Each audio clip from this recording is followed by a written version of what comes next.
Hi hello ನಮಸ್ಕಾರ. Rock star ಶ್ವೇತ್ಸ್ YouTube ಚಾನಲ್ಗೆ ನಿಮ್ಮೆಲ್ಲರಿಗೂ ಕೂಡ ಸ್ವಾಗತ. ಜುಗಾರಿ ಕ್ರಾಸ್ ಕಾದಂಬರಿಯ 5ನೇ ಪಾಡ್ಕಾಸ್ಟ್ಗೆ ನಿಮ್ಮೆಲ್ಲರಿಗೂ ಕೂಡ ಹಾರ್ದಿಕವಾದಂತಹ ಸ್ವಾಗತವನ್ನ ತಿಳಿಸ್ತಾ, ಇವತ್ತಿನ ಪಾಡ್ಕಾಸ್ಟ್ ಕೂಡ ತುಂಬಾ ಇಂಟ್ರೆಸ್ಟಿಂಗ್ ಐತಿ ಅಂತ ಹೇಳ್ಬಹುದು. ಅಂಡ್ ಅದೇ ರೀತಿ ಮಾತನಾಡದ ಹುಡುಗಿಯ ಏನು ನೀವು ಪಾಡ್ಕಾಸ್ಟ್ ಅನ್ನ ಕೇಳಿದ್ರಿ, ಅದು ಮುಂದುವರೆದ ಭಾಗ ಇದರಲ್ಲಿದೆ ಅಂತ ಹೇಳ್ಬಹುದು. ಸೊ ಹಾಗಾಗಿ ಮಿಸ್ ಮಾಡದೆ ಕಂಪ್ಲೀಟ್ ಆಗಿ ಪಾಡ್ಕಾಸ್ಟ್ ಅನ್ನ ಕೇಳ್ರಿ. ಅದೇ ರೀತಿ ನಿಮ್ಮ ಅನಿಸಿಕೆ ಅಭಿಪ್ರಾಯಗಳನ್ನ ಬಿಂದಾಸ್ ಆಗಿ ಕಮೆಂಟ್ ಮೂಲಕ ನನಗೆ ತಿಳಿಸ್ರಿ ಅಂತ ಹೇಳ್ತಾ, ಇಲ್ಲಿಯವರೆಗೂ ನನಗೆ ಪ್ರೋತ್ಸಾಹ ನೀಡಿದಂತ ಪ್ರತಿಯೊಬ್ಬರಿಗೂ ಕೂಡ ಮನದಾಳದಿಂದ ಧನ್ಯವಾದಗಳನ್ನ ತಿಳಿಸ್ತಾ ಇದ್ದೀನಿ. ಇನ್ ಮುಂದೆ ಕೂಡ ನಿಮ್ ಪ್ರೋತ್ಸಾಹ, ನಿಮ್ಮ ಪ್ರೀತಿ ಇದೇ ರೀತಿ ನನ್ನ ಮೇಲೆ ಇರಲಿ ಅಂತ ಕೇಳ್ಕೊಳ್ತಿದ್ದೀನಿ. ಬರ್ರಿ ಹಂಗಿದ್ರ ಇನ್ನು ಪಾಡ್ಕಾಸ್ಟ್ ಅನ್ನ ಶುರು ಮಾಡೋಣ. ಯಾರೇ ಜುಗಾರಿ ಕ್ರಾಸ್ ಇಳ್ಕಳೆ ಜುಗಾರಿ ಕ್ರಾಸ್ ಅವಕ್ಕೆ ರಯ್ಯ ಜುಗಾರಿ ಕ್ರಾಸ್ ಇದು ಪೂರ್ಣಚಂದ್ರ ತೇಜಸ್ವಿಯವರ ಕಾದಂಬರಿ. ಅಧ್ಯಾಯ 5, ಹುಚ್ಚನ ಗಡಿಪಾರು. ಆ ಅಂಬಾಸಿಡರ್ ಕಾರ್ನಲ್ಲಿದ್ದ ಇಬ್ಬರಲ್ಲಿ ಒಬ್ಬ ದೌಲತ್ ರಾಮ್. ಬೆಂಗಳೂರಿನ ನರ್ಸಿಂಗ್ ಹೋಮ್ ಒಂದರಲ್ಲಿ ವೈದ್ಯನಾಗಿ ಕೆಲಸ ಮಾಡಿಕೊಂಡಿದ್ದ ದೌಲತ್ ರಾಮ್ ನಕಲಿ ಸರ್ಟಿಫಿಕೇಟ್ ಮೇಲೆ ಡಾಕ್ಟರ್ ಕೆಲಸ ಮಾಡುತ್ತಿದ್ದರೂ ಅಸಲಿ ಸರ್ಟಿಫಿಕೇಟ್ ವೈದ್ಯರಿಗಿಂತ ಹೆಚ್ಚು ದುಡ್ಡು ಮಾಡಿದ್ದ. ಸುಳ್ಳು ದಾಖಲೆಗಳೊಂದಿಗೆ ವೈದ್ಯ ವೃತ್ತಿ ಮಾಡುತ್ತಿದ್ದ ಹಲವಾರು ಜನ ಸಿಕ್ಕಿಬಿದ್ದು ದೊಡ್ಡ ಗುಲ್ಲೆದ್ದು ಸರ್ಕಾರ ತನಿಖೆ ಶುರು ಮಾಡಿದಾಗ ದೌಲತ್ ರಾಮ್ ಹೇಳದೆ ಕೇಳದೆ ತಲೆ ತಪ್ಪಿಸಿಕೊಳ್ಳಬೇಕಾದದ್ದು ಅನಿವಾರ್ಯವಾಯಿತು. ದುಡ್ಡು ಸುಲಿಯಲು ಇಲ್ಲದ ಕಾಯಿಲೆಗಳನ್ನು ಸೃಜಿಸಿ ಬೆಂಗಳೂರಿಗೆ ಓದಲು ಬಂದಿದ್ದ ಇರಾನಿಗಳಿಗೆ, ಸಾವುದಿಗಳಿಗೆ ಸರಿಯಾಗಿ ಬೋಳಿಸಿದ್ದ ದೌಲತ್ ರಾಮನಿಗೆ ಮಾದಕ ಔಷಧಿಗಳ ಭೂಗತ ಲೋಕ ಪರಿಚಯವಾಗಿದ್ದು ಇರಾನಿಗಳಿಂದಲೇ. ಅವನ ಮೇಲಿದ್ದ 108 ಪುಕಾರುಗಳ ದೆಸೆಯಿಂದ ಅವನೇನಾದ್ರೂ ನಕಲಿ ದಾಖಲೆಗಳ ಡಾಕ್ಟರ್ ಎಂದು ಸಿಕ್ಕಿಬಿದ್ದಿದ್ದರೆ ರೋಗಿಗಳು ಸತ್ತ ಕೇಸುಗಳೆಲ್ಲ ಖೂನಿ ಕೇಸುಗಳಾಗಿ ಅವನಿಗೆ ಮರಣದಂಡನೆಯೇ ಗತಿಯಾಗ್ತಿತ್ತು. ಹಾಗಾಗಿಯೇ ವೈದ್ಯರ ದಾಖಲೆಗಳ ತನಿಖೆ ಪ್ರಾರಂಭವಾಗುತ್ತಿದ್ದಂತೆಯೇ ಅವನು ಭೂಗತನಾಗಿ ಕಳ್ಳ ಸಾಗಾಣಿಕೆ ಜಾಲ ಸೇರಿದ. ಇವತ್ತು ನಾಳೆಯಲ್ಲಿ ಉತ್ತರ ಭಾರತದ ಕಡೆಗೆ ಹೊರಟು ಹೋಗಬೇಕೆಂದೇ ಹಂಗಾಮಿಯಾಗಿ ಕೆಲಸ ಮಾಡುತ್ತಿದ್ದ ಅವನಿಗೆ ತಿಳಿಯದಂತೆ ಭೂಗತ ಪ್ರಪಂಚದ ಆಳಕ್ಕೆ ಇಳಿದ. ಇದ್ದಕ್ಕಿದ್ದಂತೆ ಒಂದು ದಿನ ಅವನಿಗೆ ತನಗೆ ಇಲ್ಲಿಂದ ಎಂದೆಂದೂ ಬಿಡುಗಡೆಯೇ ಇಲ್ಲೆಂದು ಗೊತ್ತಾಯಿತು. ಕೊಲೆ ಮಾಡುವುದು ಅಥವಾ ಕೊಲೆಯಾಗುವುದು, ಈ ಎರಡರ ನಡುವಿನ ಅಸ್ತಿತ್ವದಲ್ಲಿರುವ ಈ ಭೂಗತ ಪ್ರಪಂಚದಲ್ಲಿ ಅಪರಿಚಿತವಾದುದು, ಭಯ ಹುಟ್ಟಿಸುವಂತದ್ದು ದೌಲತ್ ರಾಮನಿಗೆ ಯಾವುದೂ ಇರಲಿಲ್ಲ. ಈಗ ಯೋಚಿಸಿದರೆ ಎಷ್ಟೋ ಜನ ಅಸಲಿ ಸರ್ಟಿಫಿಕೇಟ್ಗಳೊಡನೆ ನಡೆಸುವ ವೈದ್ಯ ವೃತ್ತಿ ಸಹ ಭೂಗತ ವ್ಯವಹಾರದಂತೆಯೇ ಕಾಣುತ್ತಿತ್ತು. ಅದು ಕೊಲ್ಲಿ ರಾಷ್ಟ್ರಗಳಿಂದ ವೈದ್ಯೋಪಚಾರಕ್ಕೆ ಬರುವ ಕಾಯಿಲೆಗಳ ಕೂಪಗಳಂತಿರುವ ಶ್ರೀಮಂತ ಶೇಖ್ಗಳನ್ನ ಸುಲಿಯಲು ನರ್ಸಿಂಗ್ ಹೋಮ್ನವರೆಲ್ಲ ಸೇರಿ ರಚಿಸಿಕೊಂಡಿರುವ ಕೂಟ. ಅವರು ನಡೆಸುವ ಮಸಲತ್ತು ಇವೆಲ್ಲ ದೌಲತ್ ರಾಮನಿಗೆ ಭೂಗತ ಜಗತ್ತಿನ ಸಾಕ್ಷಾತ್ ರೂಪದಂತೆಯೇ ಕಾಣಿಸ್ತಿತ್ತು. ಕಾರಿನೊಳಗಿದ್ದ ಇನ್ನೊಬ್ಬ ಕರುಣಾಕರ ಕುಟ್ಟಿ. ಹೆದರು ಪುಕ್ಲನಾದ್ರೂ ಕಾರು ಲಾರಿ ನಡೆಸುವುದರಲ್ಲಿ ನಿಸ್ಸೀಮ. ಕೆಲವೇ ದಿನಗಳ ಹಿಂದೆ ಅವನ ಲಾರಿಯನ್ನು ಬೆನ್ನು ಹತ್ತಿದ ಅರಣ್ಯ ಇಲಾಖೆ ಜೀಪಿನ ಜನಗಳನ್ನು ಅವನು ಮುಗಿಸಿದ ರೀತಿ ಹೇಗಿತ್ತೆಂದ್ರೆ ಇವತ್ತಿಗೂ ಯಾರಿಗೂ ಅದು ಅಪಘಾತವೋ ಆತ್ಮಹತ್ಯೆಯೋ ಅಥವಾ ಕೊಲೆಯೋ ಎಂದು ನಿರ್ಧರಿಸಲಾಗದೆ ತನಿಖೆ ಅರ್ಧದಲ್ಲೇ ನಿಂತಿದೆ. ಕುಟ್ಟಿಯ ಲಾರಿ ಎಷ್ಟೇ ಆದರೂ ಡೀಸೆಲ್ನ ಬೆನ್ಸ್ ಗಾಡಿ. ಜೀಪಿನ ವೇಗದಲ್ಲಿ ಓಡಲಾರದೆ ಇನ್ನೇನು ಸಿಕ್ಕಿ ಬೀಳುವುದರಲ್ಲಿತ್ತು. ಕುಟ್ಟಿ ಸ್ಟೇರಿಂಗ್ ಬಲಗಡೆ ಕನ್ನಡಿಯಲ್ಲಿ ಬೆನ್ನಟ್ಟಿ ಬರುತ್ತಿದ್ದ ಜೀಪನ್ನ ನೋಡಿಕೊಂಡೇ ಬಿಡುತ್ತಿದ್ದವ. ಜೀಪು 4 ಮಾರು ಇದೆ ಎನ್ನಬೇಕಾದ್ರೆ ವೇಗವಾಗಿ ಹೋಗುತ್ತಿದ್ದ ಲಾರಿಯ ಬ್ರೇಕ್ ಅನ್ನು ಲಪ್ಪನೆ ಮುಂದುಗಡೆ ಕುಳಿತಿದ್ದ ದೌಲತ್ ರಾಮ್ ಮುಗ್ಗರಿಸಿ ಮುಸುಡಿಗೆ ಸರಿಯಾಗಿ ಪೆಟ್ಟು ಮಾಡಿಕೊಳ್ಳುವಂತೆ ಒದ್ದ. ಜೀಪಿನಲ್ಲಿ ಬೆನ್ನಟ್ಟಿದ ಇಬ್ಬರಿಗೂ ಲಾರಿ ಮೀರಿಸಿ ಮುಂದೆ ಹೋಗಿ ಇವರನ್ನ ಬಲಿ ಹಾಕಬೇಕೆಂಬುದೊಂದೇ ಮನಸ್ಸಿನಲ್ಲಿದ್ದದ್ದು. ಮುಂದೆ ದೌಡಾಯಿಸುತ್ತಿದ್ದ ಲಾರಿ ಸಟ್ಟನೆ ನಿಂತಾಗ ಅದನ್ನು ಕನಸು ಮನಸ್ಸಿನಲ್ಲಿಯೂ ಊಹಿಸಿದ್ದ ಡಿಪಾರ್ಟ್ಮೆಂಟಿನ ಜೀಪು ನೆಟ್ಟಿಗೆ ಲಾರಿ ಅಡಿ ನುಗ್ಗಿ ಚಾಸಿ ನಡುವೆ ಡಿಫರೆನ್ಷಿಯಲ್ಲಿಗೆ ಹೊಡೆಯಿತು. ಜೀಪು ಲಾರಿ ಅಡಿ ನುಗ್ಗಿದಾಗ್ಲೇ ಎದೆ ಮಟ್ಟಕ್ಕಿದ್ದ ಲಾರಿಯ ಬಾಡಿ ಜೀಪಿನ ಚಾಲಕರ ರುಂಡ ಅಪ್ಪಚ್ಚಿ ಮಾಡಿ ಮುಗಿಸಿತೋ ಇಲ್ವೋ ನೋಡ್ದವರಾರು. ಲಾರಿ ಹಿಂಭಾಗದಲ್ಲಿ ಜೀಪು ಅಪ್ಪಚ್ಚಿಯಾದ ಸದ್ದು ಕೇಳಿಸಿಕೊಂಡೇ ಲಾರಿಯೊಳಗಿನ ಇಬ್ಬರು ಸಹ ಸಮಾಧಾನದಿಂದ ತಲೆಯಾಡಿಸುತ್ತಾ ಹಿಂದಿರುಗಿ ಸಹ ನೋಡದೆ ತಣ್ಣಗೆ ಲಾರಿ ಬಿಟ್ಕೊಂಡು ತಮ್ಮ ಪಾಡಿಗೆ ತಾವು ಹೋಗಿದ್ರು. ಲಾರಿಯ ಹಿಂಭಾಗಕ್ಕೆ ಕೊಂಚವೂ ಜಖಮಾಗಿರ್ಲಿಲ್ಲ. ಅಜ್ಜಿ ಬಜ್ಜಿಯಾಗಿ ಬಿದ್ದಿದ್ದ ಫಾರೆಸ್ಟ್ ಜೀಪಿಗೂ ಎಲ್ಲೋ ಗುರುವಾಯನ ಕೆರೆ ಹತ್ತಿರ ನಿಲ್ಲಿಸಿ ಹೋಗಿದ್ದ ಈ ಬೆನ್ಸ್ ಲಾರಿಗೂ ಸಂಬಂಧ ಕಲ್ಪಿಸಿ ಸುಳುವು ಕಂಡು ಹಿಡಿಯುವವರಾರು ಎರಡೂ ವಾರಸುದಾರರಿಲ್ಲದ ವಾಹನಗಳಾಗಿ ದೂರದ ಪೊಲೀಸ್ ಸ್ಟೇಷನ್ಗಳೆದುರು ಕರಾವಳಿಯ ಬಿರುಮಳೆಯಲ್ಲಿ ನೆನೆದು ತುಕ್ಕು ತಿನ್ನುತ್ತಾ ಬಿದ್ದಿವೆ. ದೌಲತ್ ರಾಮ್, ಕುಟ್ಟಿ ಇಬ್ರು 37ನೇ ಮೈಲಿಕಲ್ಲು ದಾಟಿದ ಕೂಡಲೇ ಸಿಗುವ ದೈತ್ಯ ಮಾವಿನ ಮರದ ಪಕ್ಕ ಇದ್ದ ಲಂಟಾನದ ಮಟ್ಟದಲ್ಲಿ ಬಿಳಿಯ ಪ್ಲಾಸ್ಟಿಕ್ ನಲ್ಲಿ ಸುತ್ತಿಟ್ಟಿರುವ ಒಂದು ಪ್ಯಾಕೆಟ್ ಒಯ್ಯಲು ಬಂದಿದ್ರು. ಅದರೊಳಗಿರುವುದೇನು, ಅದರ ಮೌಲ್ಯ ಎಷ್ಟು, ಅದು ಬೇಕಾಗಿರುವುದು ಯಾರಿಗೆ ಏನೊಂದು ಗೊತ್ತಿರಲಿಲ್ಲ. ಅವರಿಗೆ ಅದ್ಯಾವುದೂ ಬೇಕಾಗಿಯೂ ಇರಲಿಲ್ಲ. ಹೇಳಿದಷ್ಟನ್ನು ಹೇಳಿದ ಹಾಗೆ ಮಾಡುವುದು ಮಾತ್ರ ಅವರಿಗೆ ತಿಳಿದದ್ದು. ಅವರ ವ್ಯಾಪ್ತಿಯಿಂದಾಚೆಗೆ ಚೂರೇ ಚೂರು ಕುತೂಹಲ ತೋರಿಸಿದ್ರು ಅವರ ಜೊತೆಗಾರರೇ ಅವರನ್ನ ಮುಗಿಸಿ ಬಿಡುವ ಸಂಭವ ಇತ್ತು. ಏಕೆಂದ್ರೆ ಅವರೇ ಹಲವಾರು ಬಾರಿ ಬಾರಿ ಆ ಕೆಲಸ ಮಾಡಿದ್ದರು. ಸಾವು ಬದುಕಿನ ಈ ವ್ಯವಹಾರದಲ್ಲಿ ದಯೆ ದಾಕ್ಷಿಣ್ಯದ ಪ್ರಶ್ನೆಯೇ ಇರುವುದಿಲ್ಲ. ಕೊಲೆ ಅಥವಾ ಆತ್ಮಹತ್ಯೆ ಎರಡೇ ಯಾವಾಗ್ಲೂ ಆ ಭೂಗತ ಜಗತ್ತಿನಲ್ಲಿ ಎದುರಿರುತ್ತಿದ್ದ ಆಯ್ಕೆ. ಆದ್ದರಿಂದಲೇ ಅವರಿಬ್ರು ಪರಸ್ಪರ ಸಹ ಎಷ್ಟೋ ಅಷ್ಟೇ ಮಾತನಾಡ್ತಿದ್ದದ್ದು. ತಮ್ಮ ಮನಸ್ಸಿನ ಭಾವನೆಗಳನ್ನಾಗಲಿ ಆಲೋಚನೆಗಳನ್ನಾಗಲಿ ವ್ಯಕ್ತಪಡಿಸುವ ಭಾಷೆ ಅವರಿಂದ ನಿರ್ಗಮಿಸಿತ್ತು. ಆ ದಾರಿಯಲ್ಲಿ 36ನೇ ಮೈಲಿ ಕಲ್ಲಿನ ತಿರುವು ದಾಟಿದೊಡನೆ ರಸ್ತೆ 4 ಮೈಲಿ ನೇರವಾಗಿದೆ. ಆ ರಸ್ತೆ ನಿಟ್ಟಿನಲ್ಲಿ ಕೊಂಚ ದೂರ ಬರುವುದರೊಳಗೆ ಕುಟ್ಟಿ ಆಘಾತವಾದವನಂತೆ ಬ್ರೇಕ್ ಹಾಕಿ ಕಾರು ನಿಧಾನ ಮಾಡಿದ. ಅವರಿಗೆ ಗುರುತು ಹೇಳಿದ್ದ ಮಾವಿನ ಮರದ ಕೆಳಗೆ ಏನೋ ಚಲನೆ ಕಾಣುತ್ತದೆ. ಯಾರೋ ನಿಂತಿದ್ದಾರೆ. ಎಲ್ಲೋ ಏನೋ ಎಡವಟ್ಟಾಗಿದೆ. ದೆವ್ವ ಸಹ ಸುಳಿಯದ ಈ ರಸ್ತೆಯಲ್ಲಿ ಯಾರು ಅಲ್ಲಿ ನಿಂತಿರುವುದು? ಕುಟ್ಟಿ ಕಾರು ದೂರದಲ್ಲೇ ನಿಲ್ಲಿಸಿ ದಿಟ್ಟಿಸಿ ನೋಡಿದ. ಯಾವುದೋ ಚಿಕ್ಕ ಹುಡುಗಿ. ಹಾಗಿದ್ರೆ ಇನ್ಯಾರೋ ದೊಡ್ಡವರೊಬ್ರು ಅಲ್ಲಿರಲೇಬೇಕು. ಕಾಲ ಸರಿಯುತ್ತಾ ಇದೆ. ಬೇಗ ಕೆಲಸ ಮುಗಿಸ್ಬಿಡೋಣ ಅಂತಂದ್ರೆ ಇದ್ಯಾವ ಗೋಳು?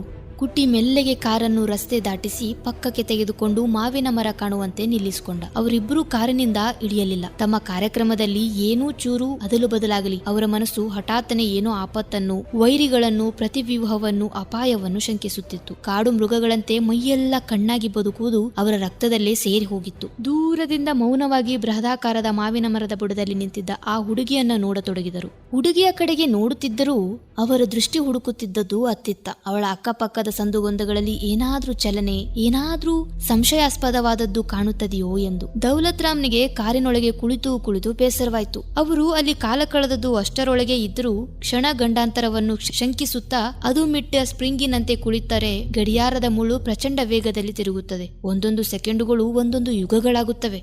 ಏನಿರಬಹುದು ಆ ಪಾಕೆಟ್ನಲ್ಲಿ? ಗಂಧವೋ, ಅಫೀಮೋ, ಗಾಂಜಾನೋ, ಚಿನ್ನವೋ, ವಜ್ರ ವೈಡೂರ್ಯಗಳು? ದೌಲತ್ ರಾಮನ ತಲೆಯೊಳಗೆ ನೂರಾರು ಆಲೋಚನೆಗಳು ಓಡಿದವು. ಅವುಗಳಲ್ಲಿ ಯಾವುದನ್ನು ಅಪ್ಪಿತಪ್ಪಿಯೂ ಕುಟ್ಟಿಯ ಬಳಿ ಅವನು ಪಿಸು ಮಾತಿನಲ್ಲಿಯೂ ಉಸಿರಲು ಸಾಧ್ಯವಿರಲಿಲ್ಲ.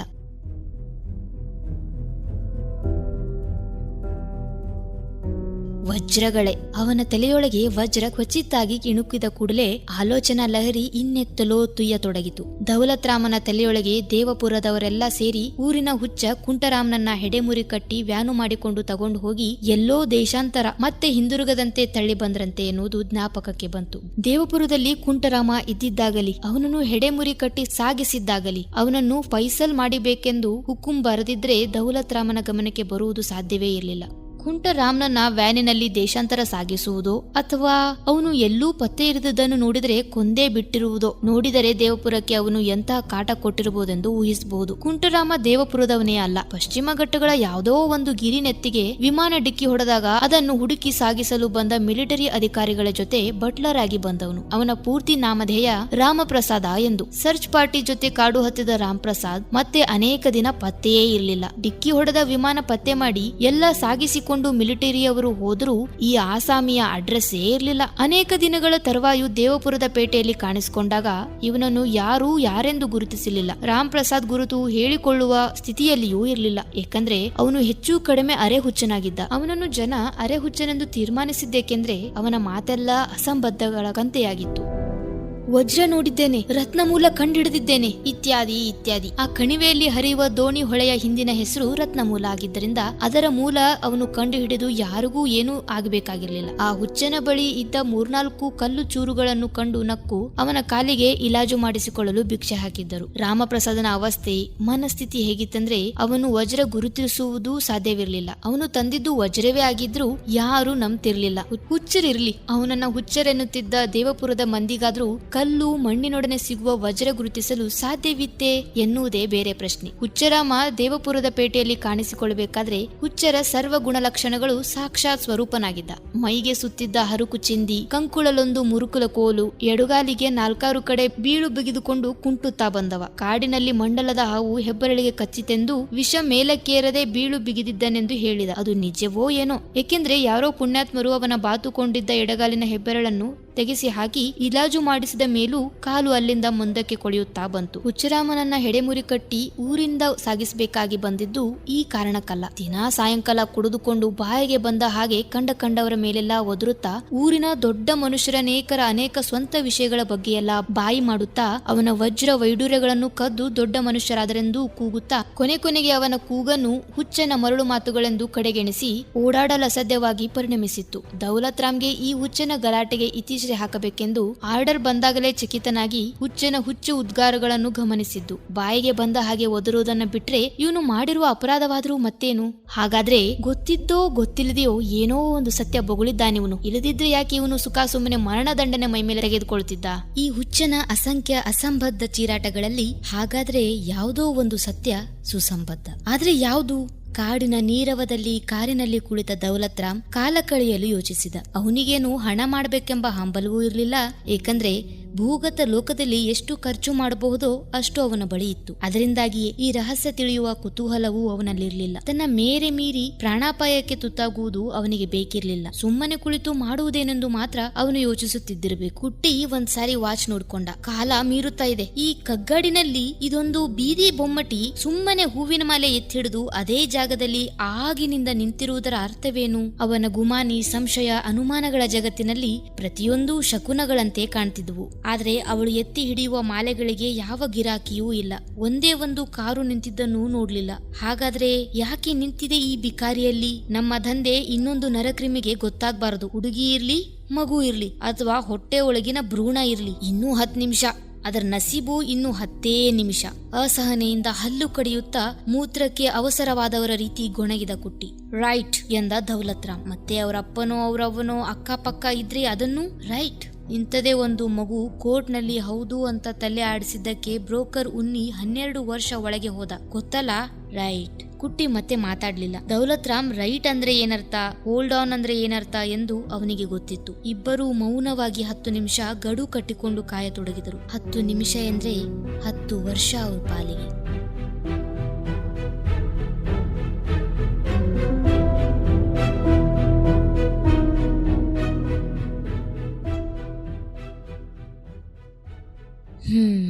ನಿಮ್ಮೆಲ್ರಿಗೂ ಈಗಷ್ಟೇ ಕ್ಯೂರಿಯಾಸಿಟಿ ಹುಡ್ತಾ ಇದೆ, ಮುಂದೇನಾಯ್ತು, ಆ ಹುಡುಗಿಗೆ ಅವ್ರಿಗೆ ಏನಾದ್ರೂ ಮಾಡಿದ್ರ ಅಥವಾ ಏನ್ ಸ್ಟೋರಿ ಅಂತಂದು ಈಗಷ್ಟೇ ಕ್ಯೂರಿಯಾಸಿಟಿ ಹುಡ್ತಾ ಇರುತ್ತೆ. ಆದ್ರೆ ನಾನೇನ್ ಮಾಡ್ಲಿ, ಇವತ್ತು ಕೂಡ ಅಧ್ಯಾಯ ಇಲ್ಲಿಗೆ ಮುಗಿಯುತ್ತೆ. ಬಹಳಷ್ಟು ಪ್ರಶ್ನೆಗಳ ಜೊತೆ ನಿಮ್ಮನ್ನ ಇವತ್ತು ಬಿಡುವಂತ ಸಮಯ ಮತ್ತೆ ಬಂದಿದೆ. ಸೊ ನಿಮ್ಮ ಅನಿಸಿಕೆ ಅಭಿಪ್ರಾಯಗಳನ್ನ, ಅದೇ ರೀತಿ ಈ ಕತೆ ಮುಂದೆ ಏನಾಗಬಹುದು ಅನ್ನೋ ಕ್ಯೂರಿಯಾಸಿಟಿಯಲ್ಲಿ ನಿಮ್ ತಲೆಗೂ ಕೆಲವೊಂದು ಲೈನ್ಸ್ ಗಳು ಹೊಳಿತಾ ಇರಬಹುದಲ್ಲ, ಅದನ್ನೆಲ್ಲ ಕಮೆಂಟ್ ಬಾಕ್ಸ್ ಅಲ್ಲಿ ಕಮೆಂಟ್ ಮೂಲಕ ನನಗೂ ಕೂಡ ತಿಳಿಸ್ರಿ. ಯಾಕಂತಂದ್ರೆ ಈ ಅಧ್ಯಾಯ ಇಲ್ಲಿಗೆ ಮುಗ್ದಿದೆ. ನೆಕ್ಸ್ಟ್ ಅಧ್ಯಾಯಕ್ಕೆ ನೀವು ಇನ್ನೂ 1 ವಾರ ವೇಟ್ ಮಾಡ್ಬೇಕಾಗುತ್ತೆ. ಸೊ ಆ 1 ವಾರ ನಿಮ್ಮ ಕಲ್ಪನೆಗೆ ಒಂದ್ ಸ್ವಲ್ಪ ಪದಗಳನ್ನ ಕೊಟ್ಟು ಅದನ್ನ ಯಾವ ರೀತಿ ಕತೆ ಮುಂದುವರಿಸಬಹುದು ಅಂತ ಹೇಳಿ ನೀವುಗಳು ಕೂಡ ಯೋಚನೆ ಮಾಡ್ರಿ. ಹೊಸದಾಗಿ ಕತೆ ಬರೋದ್ರಲ್ಲಿ ತಪ್ಪೇನಿಲ್ಲ ಅಲ್ವಾ? ಅಂಡ್ ಅದೇ ರೀತಿ ನಿಮ್ಮ ಅನಿಸಿಕೆ ಅಭಿಪ್ರಾಯಗಳನ್ನ ಶೇರ್ ಮಾಡ್ಕೊಳ್ಳೋದ್ರಲ್ಲೂ ಕೂಡ ನಿಜವಾಗ್ಲೂ ತಪ್ಪಿಲ್ಲ. ಸೊ ಹಂಗಾಗಿ ಕಮೆಂಟ್ ಬಾಕ್ಸ್ ನಿಮಗೋಸ್ಕರ ಬಿಟ್ಟಿದ್ದೀನಿ, ಅಲ್ಲಿ ನಿಮ್ಮ ಅನಿಸಿಕೆ ಅಭಿಪ್ರಾಯಗಳನ್ನ ಹಂಚ್ಕೊಳ್ರಿ. ಅದೇ ರೀತಿ ಇನ್ನು ಏನಾದ್ರೂ ಚೇಂಜಸ್ ಗಳು ನನ್ನಿಂದ ನೀವು ನಿರೀಕ್ಷೆ ಮಾಡ್ತಾ ಇದ್ರೆ ಅದನ್ನು ಕೂಡ ನೀವು ನನಗೆ ಹೇಳ್ಬಹುದು ಕಮೆಂಟ್ಸ್ ಮೂಲಕ. ಅಂಡ್ ಅದೇ ರೀತಿ ನಿಮ್ಮ ಪ್ರೀತಿ ಪ್ರೋತ್ಸಾಹ ಇದೇ ರೀತಿ ನನಗೆ ಕೊಡ್ತಾ ಇರಿ. ಇವತ್ತಿನ ಅಧ್ಯಾಯವನ್ನ ಮುಗಿಸಿ ಹೊರಡುವಂತ ಸಮಯ ಆಯ್ತು. ಅಂಡ್ ಪ್ರತಿ ಸಲದಂತೆ ಈ ಸಲ ಕೂಡ ನಿಮ್ಮ ಹತ್ರ ನಾನು ಕೇಳ್ಕೊಳ್ತಿರೋದು ಒಂದೇ, ಈ ಒಂದು ಕಾದಂಬರಿಯ ಪಾಡ್ಕಾಸ್ಟ್ ಗಳನ್ನ ಆದಷ್ಟು ಕೇಳಿ ಅಂಡ್ ಇತರರಿಗೂ ಕೂಡ ಅದನ್ನ ಸಜೆಸ್ಟ್ ಮಾಡ್ರಿ. ನಿಮ್ಮ ಫ್ರೆಂಡ್ಸ್, ಫ್ಯಾಮಿಲಿ, ರಿಲೇಟಿವ್ಸ್ ಅಂಡ್ ಅದೇ ರೀತಿ ನಿಮ್ಮ ಕಾಂಟ್ಯಾಕ್ಟ್ ನಲ್ಲಿ ಯಾರಾದ್ರೂ ಕಾದಂಬರಿ ಪ್ರಿಯರ್ ಇದ್ರು ಅಂತಂದ್ರೆ ಅವ್ರಗಳಿಗೂ ಕೂಡ ಇದನ್ನ ಶೇರ್ ಮಾಡ್ರಿ. ಹೆಚ್ಚು ಲೈಕ್ ಮಾಡ್ರಿ. ಅಂಡ್ ನನ್ನ ಚಾನೆಲ್ ನ ಇನ್ನೂ ಯಾರೆಲ್ಲ ಸಬ್ಸ್ಕ್ರೈಬ್ ಮಾಡ್ಕೊಂಡಿಲ್ಲ, ಸಬ್ಸ್ಕ್ರೈಬ್ ಮಾಡ್ಕೊಂಡು ಈ ಒಂದು ಪಾಡ್ಕಾಸ್ಟ್ ಗಳನ್ನ ಕೇಳ್ರಿ ಅಂತ ಹೇಳ್ತಿದ್ದೀನಿ. ಈಗ ನಾನು ಹೊರಡುವಂತ ಸಮಯ ಆಯ್ತು. ಮತ್ತೆ ಮುಂದಿನ ಅಧ್ಯಾಯದ ಜೊತೆ ನಿಮ್ಮನ್ನ ಭೇಟಿ ಆಗ್ತೀನಿ. ಅಲ್ಲಿವರೆಗೂ ನನ್ನೆಲ್ಲ ಕನ್ನಡ ಅಭಿಮಾನಿಗಳಿಗೆ ಈ ಕನ್ನಡತಿ ಮಾಡುವ ನಮಸ್ಕಾರಗಳು.